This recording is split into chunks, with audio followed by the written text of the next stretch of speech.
Pinjaman online makin marak. Pebisnis pinjaman online menamai aktivitas keuangan tersebut sebagai financial technology, disingkat fintech. Pinjol, begitu singkatan kerennya. Sampai Jumat 6 Agustus 2021 lalu, ada 64 juta orang Indonesia yang sudah meminjam uang secara online melalui pinjol. Total dana yang mereka pinjam sudah mencapai 221 triliun rupiah. Luar biasa. Bagaimana agar kita tidak terjebak?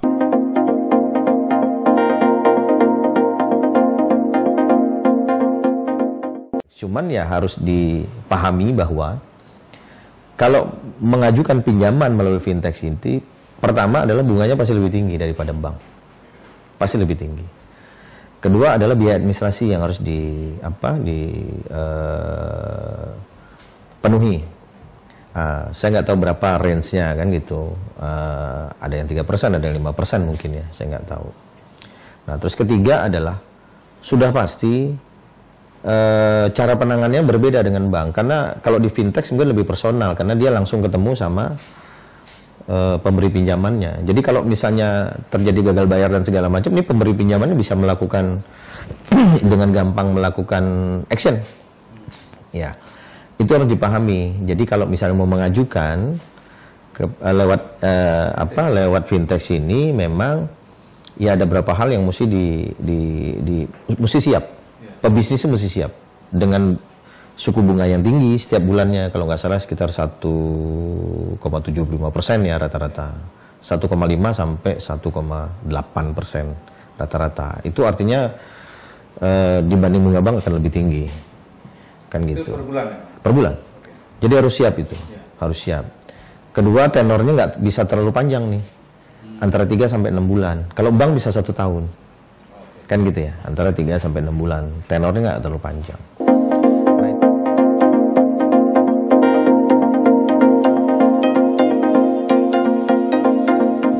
Dengan smartphone di tangan, seluruh dokumen bisa dengan mudah dan cepat disubmit secara digital. Tanpa harus beranjak dari tempat duduk, tanpa harus bermacet-macet di jalan.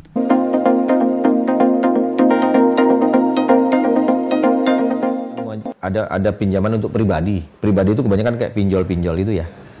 Pinjol-pinjol itu bisa ngajukan 5 juta, 10 juta. Nah, gampang banget. Tinggal fotokopi KTP, ini segala macam bisa transfer. Tapi hati-hati, bunganya sangat mencekik biasanya. Bunganya sangat mencekik. Kedua, kalau terjadi gagal bayar. Nah, seperti yang kita sama-sama tahu, yang banyak terjadi nih di media dan segala macam. Cara menagihnya kasar. Ya kan, dari pinjol tuh cara menagihnya kasar. Gitu. Nah, ada beberapa pinjol itu memang yang tidak terdaftar mungkin. Mereka buat itu. Nah, kalau yang terdaftar diawasi sama OJK, mereka pasti tidak akan mau melakukan tindakan-tindakan di luar aturannya OJK. Pasti tidak akan mau. Nah, biasanya itu yang kasar-kasar apa segala macam itu nggak boleh itu. Yang kasar-kasar itu mungkin dia tidak terdaftar di OJK gitu. Nah. Lembaga yang mengurus pinjaman online tersebut adalah Otoritas Jasa Keuangan. OJK lah yang membuat regulasi serta menerbitkan perizinan seluruh usaha jasa pinjaman online. Pada Sabtu 4 September 2021, Otoritas Jasa Keuangan melansir keterangan resmi kepada pers bahwa tercatat 116 pinjol yang telah terdaftar serta telah berizin dari lembaga tersebut. Nah, dari pinjol yang telah terdaftar serta telah berizin inilah selayaknya publik meminjam dana. Inilah yang disebut pinjol berizin, pinjol legal.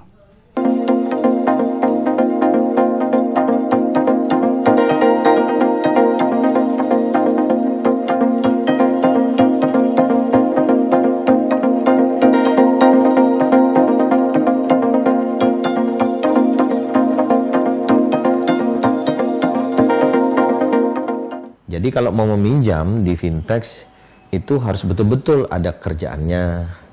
Nah, biasa di fintech itu persyaratannya adalah invoice. Misalnya kita itu sudah mengerjakan, kita tinggal nagih. Nah, tagihan itu yang kita gadaikan gitu melalui fintech gitu. Ada kontrak. Nah, kontraknya juga harus benar karena pasti akan dicek semuanya. Tenornya 3 bulan sampai 6 bulan. Jadi mesti diberhitung. Kita punya bunga misalnya 1,75% kali 3 bulan, misalnya berapa itu? Udah sekitar hampir 5,5 sampai 6%. Nah, kita mesti berhitung. Kita punya bisnis atau kita punya usaha, untungnya harus di atas itu kan gitu. Rata-rata itu mungkin costnya sekitar 10% mungkin ya, kalau 3 bulan. Ya, dengan bunga let's say kita anggap aja misalnya provisi atau administrasinya 3%.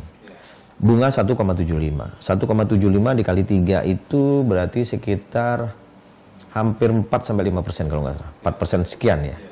4% sekian ditambah 3% itu udah 7%. Ya.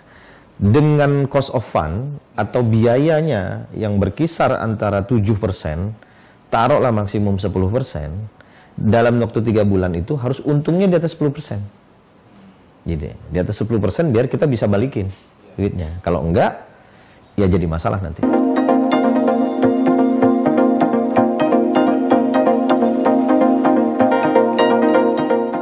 Nah, bagi para investor atau lender atau pemberi pinjaman, harus tahu juga resikonya. Harus tahu juga resikonya. Resiko-resikonya seperti ini, bahwa ya mungkin bagi para pemberi pinjaman di fintech itu, ini alternatif juga untuk mengembangbiakan uangnya daripada ditaruh di bank. Deposito. Dibanding deposito. Bunga deposito paling berapa sih sekarang? 7% per tahun. 7% per tahun, 7-8% per tahun misalnya gitu. Nah, ini 1 bulan itu paling berapa persen sih? Maksimum 1% kadang-kadang, nggak sampai 1%. Nggak sampai 1%. Nah, sekarang ada alternatif, mereka bisa mengembangbiakan uangnya dapat 1,75% per bulan.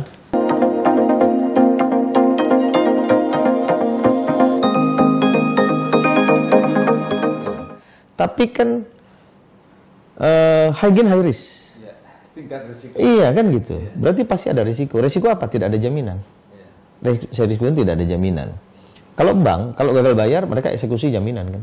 Kalau di fintech sih, ada bora, ada bohir juga bisa ada bohirnya. Cuman kalau di fintech ini artinya adalah tanpa jaminan. Tidak diikat jaminan paling cek dan segala macam. Jadi kalau misalnya, bagi para pemberi pinjaman harus betul-betul menganalisa dari si pengaju pinjaman ini, profilingnya mesti dianalisa betul-betul, bisnisnya betul atau tidak, orangnya ini dan segala macam. Jadi harus ada effort lebih kalau menurut saya. Jadi manajemen risknya harus betul-betul diperhatikan gitu. Kalau enggak nih, kalau terjadi gagal bayar terhadap penerima pinjaman, ya si pemberi pinjaman harus mengejar.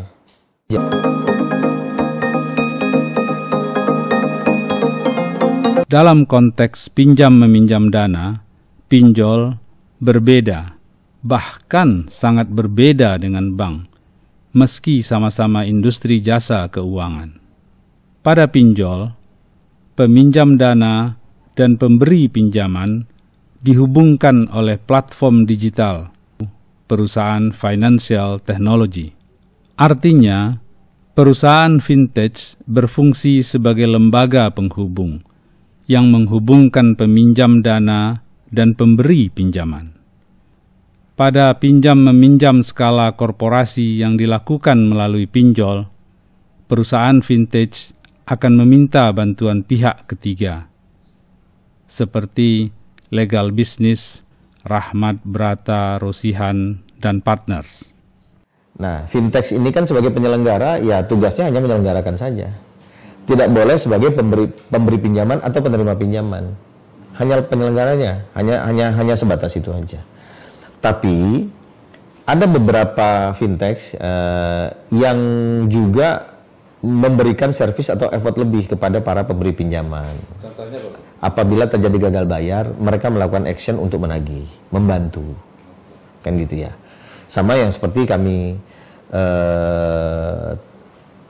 memberikan services kepada klien kami, salah satu fintech yang lumayan sudah.